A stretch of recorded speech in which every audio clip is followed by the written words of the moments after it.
신명기 21장. 주 너희 하나님께서 차지하라고 내게 주시는 땅에서 살해되어 들에 엎드려져 있는 시체가 발견되었는데 그를 죽인 자를 모르면 그때는 내 장로들과 내 재판관들이 나와서 그들은 살해된 자의 주위에 있는 성읍들을 측정할 것이요, 살해된 자에게서 가까운 성읍, 즉 그 성읍의 장로들은 아직 부리지도 않았고 멍에도 매지 아니한 암송아지 한 마리를 취하고, 그 성읍의 장로들은 그 암송아지를 갈지도 심지도 아니한 거친 골짜기로 끌고 가 그 계곡에서 그 암송아지의 목을 쳐 벨 것이니라. 레위 아들 제사장들도 가까이 올지니 이는 주 너희 하나님께서 그들로 그분을 섬기게 하고 또 주의 이름으로 복주시려고 그들을 택하셨음이라. 그들의 말에 의하여 모든 논쟁과 다툼이 결말지어질 것이니라. 살해된 자에게 가까이 있는 그 성읍의 모든 장로들은 그 계곡에서 목베인 암송아지 위에서 손을 씻으며 대답하여 말하기를, 우리의 손이 이 피를 흘리지 않았고 우리의 눈도 그것을 보지 못하였나이다.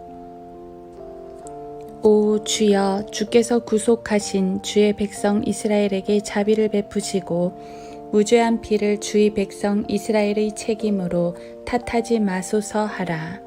그러면 그 피가 그들에게 사해지리라. 그러므로 내가 주의 목전에 옳은 것을 행할 때 너는 너희 가운데로부터 무죄한 피의 죄를 제할지니라. 내가 내 원수들을 대항해서 싸우려고 나갈 때 주 너희 하나님께서 그들을 내 손에 넘겨주셔서 내가 그들을 사로잡았는데, 그 사로잡힌 자들 가운데 한 아름다운 여인을 보고 그녀에게 마음이 끌려 그녀를 내 아내로 삼고자 하거든 너는 그녀를 내 집으로 데리고 올 것이요, 그녀는 자기의 머리를 밀고 자기의 손톱을 깎을 것이니라.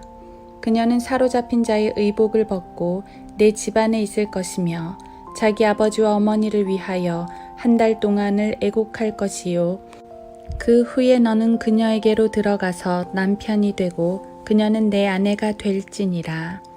그런데 내가 그녀에게 기쁨이 없으면 그녀가 원하는 대로 그녀를 가게 하되 너는 결코 돈을 받고 그녀를 팔아서는 안 되느니라. 너는 그녀를 팔아 이익을 취하지 말지니 이는 내가 그녀를 비천하게 하였음이라. 어떤 사람에게 두 아내가 있는데 하나는 사랑을 받고 또 하나는 미움을 받다가 사랑받는 여인과 미움받는 여인이 둘 다 자식을 낳았는데 미움받는 여인의 아들이 첫째거든. 그가 소유한 것을 그의 아들들에게 그가 상속해 줄 때 미움받는 여인의 아들 앞에서 사랑받는 여인의 아들을 장자로 세우지 말지니 그가 참으로 장자이니라. 그는 오직 그가 소유한 모든 것에서 그에게 두 분깃을 주어 미움받는 여인의 아들을 장자로 인정할지니라. 이는 그가 그의 힘의 시작이요 장자의 권리가 그에게 있음이라. 어떤 사람에게 고집 세고 반항하는 아들이 있는데 자기 아비의 음성이나 자기 어미의 음성에 순종하지 아니하고 부모가 그를 훈계하여도 부모에게 경청하지 아니하면 그때는 그의 아비와 그의 어미가 그를 잡아다가 자기 고장의 성문으로 그의 성읍의 장로들에게 데려가서 그의 성읍의 장로들에게 말하기를, 우리 아들은 고집세고 반항적이라 우리의 음성에 순종하지 아니하니 그는 탐식하는 자요 주정뱅이니이다 할 것이며, 그러면 그의 성읍의 모든 사람들은 그를 돌로 쳐 죽일지니 그리하여 너는 너희 가운데서 악을 제거하라. 그러면 모든 이스라엘이 듣고 두려워하리라. 만일 어떤 사람이 죽을 죄를 범하고 그가 죽임을 당하여 내가 그를 나무에다 매달거든 그의 시체를 밤새도록 나무에 두지 말고 어떻게 해서라도 그날에 장사하여서 나무에 매달린 자는 하나님께 저주를 받았음이니 주 너희 하나님께서 내게 유업으로 주시는 내 땅을 더럽히지 말지니라.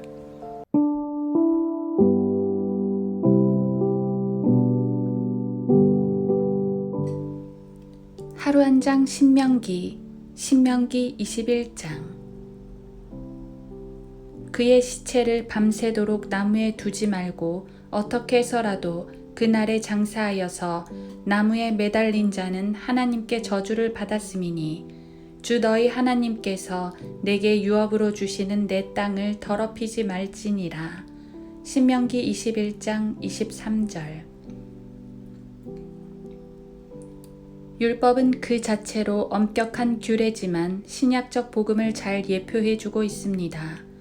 본문에는 다양한 규례들이 나오지만 그중 탕자에 관한 규례 18절에서 21절과 나무에 매달린 자에 관한 규례 22절에서 23절이 그렇습니다. 이 둘은 문맥적으로 연결되지 않는 별도의 규례이지만 예표적으로 묘하게 연결이 됩니다. 18절에서 21절에 보면 고집 세고 반항적인 아들을 죽이라고 말합니다. 그냥 훈계하거나 징계하는 정도가 아니라 성문으로 데려가 장로들에게 고소하고 성읍 사람들이 돌로 치라고 말합니다. 형벌의 수준이 신성 모독급에 해당합니다. 레위기 24장 16절. 불순종하는 죄가 그렇게 큰 것인가요? 성경은 그렇다고 말씀합니다. 십계명에서도 인간관계를 다루는 법 중 가장 첫 번째가 부모를 공경하라는 것이었습니다. 잠언에서도 여러 구절들이 자녀에 대한 징계를 명하고 있습니다. 그런데 아무리 그래도 그렇지 자녀를 죽이기까지 하나요? 좀 잔인한 것 아닌가요? 사실 이 말씀은 하나님께서 그분의 자녀를 다루신 모습이었습니다. 민족적으로 말해 이스라엘은 하나님의 자녀였습니다. 그들은 이 방탕한 아들처럼 고집세고 반항하며 불순종하고 훈계를 거절했습니다. 하나님께서는 오래 참으셨지만 결국 그 아들을 타인들을 통해 맞아 죽게 하셨습니다. 이방 민족들을 통해 멸망시키신 것이지요. 그런데 22에서 23절을 보면 나무에 매달아 죽은 사람이 나옵니다. 그냥 죽은 것도 문제지만 나무에 매다는 것은 더 끔찍한데 왜냐하면 그건 저주를 나타내기 때문입니다. 보통의 경우는 죽여도 그냥 매장을 합니다. 하지만 나무에 매다는 것은 모든 사람이 보라고 높이 쳐드는 것입니다. 모든 이들 앞에서 이 사람이 죽어 마땅한 죄인이라고 저주를 퍼붓는 것입니다. 다만 이 나무 위에 달더라도 그날을 넘기지는 말라고 하십니다. 이 형벌이 바로 우리 주 예수님께 실행되었습니다. 그날을 넘기지 않고 장사한 것까지 말입니다. 예수님은 십자가라는 나무 위에 높이 달리셨습니다. 그것도 골고다라는 언덕 위에 서였습니다. 이것은 모든 이들이 보라는 것입니다. 십자가는 명백한 저주였습니다.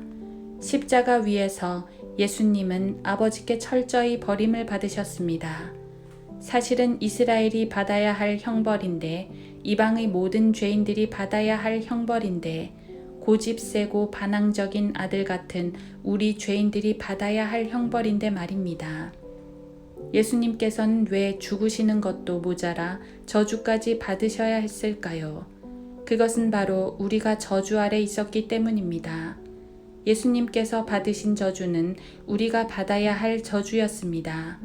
갈라디아서 3장 13절은 신명기의 이 말씀을 인용하면서 그리스도께서 우리를 위하여 저주가 되셔서 율법의 저주로부터 우리를 구속하셨으니 라고 말씀합니다.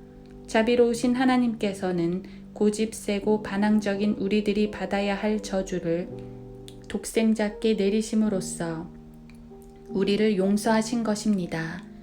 신명기의 저 저주는 죽을 죄를 범한, 즉 죽어 마땅한 죄인이 받는 저주였습니다. 우리 주님은 그 저주를 받으실 이유가 전혀 없었단 말입니다.